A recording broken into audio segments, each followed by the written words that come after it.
Alright, here's going to be just a quick video on how to run a turbo tranny on an NA rotary.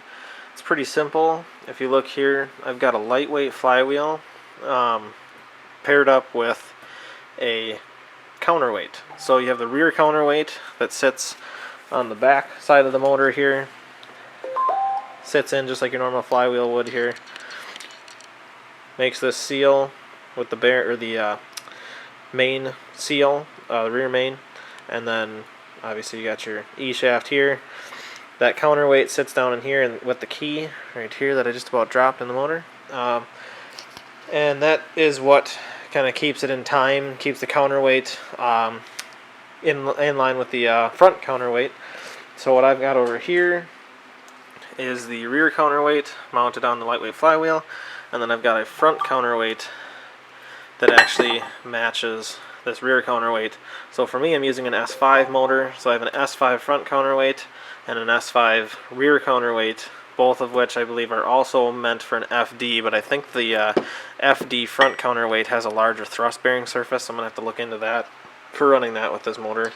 But other than that, that's pretty much how that works. So what I'm going to be running is an S4 T2 transmission. I've already got it modified for the shifter housing mod that I did, so another one of my videos to make the shifter tube shorter to run on the first gen chassis.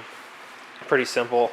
Other than that, you just got to get a custom drive shaft from Mazda Tricks. So that is kind of the simplified, super quick version of how to run a turbo tranny on a NA motor. Basically, you could run it on any rotary motor. The other thing too is you just got to make sure to match your counterweight to your motor series, and then you have to make sure that you get the right flywheel. So this is a turbo flywheel that's meant for the turbo cars and the turbo motors with the turbo transmissions.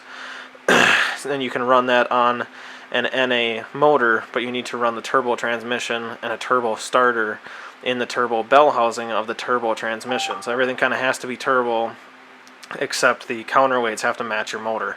So that is kind of the long and short of it. OS Geiken twin disc clutch I'm going to be running in this car. Should be a lot of fun. That's probably going to about do it for this video. If you need any more help, just let me know. Kind of just a quick explanation because I get asked that quite a bit. Thanks again for watching, guys. I appreciate it. We'll hit you up later.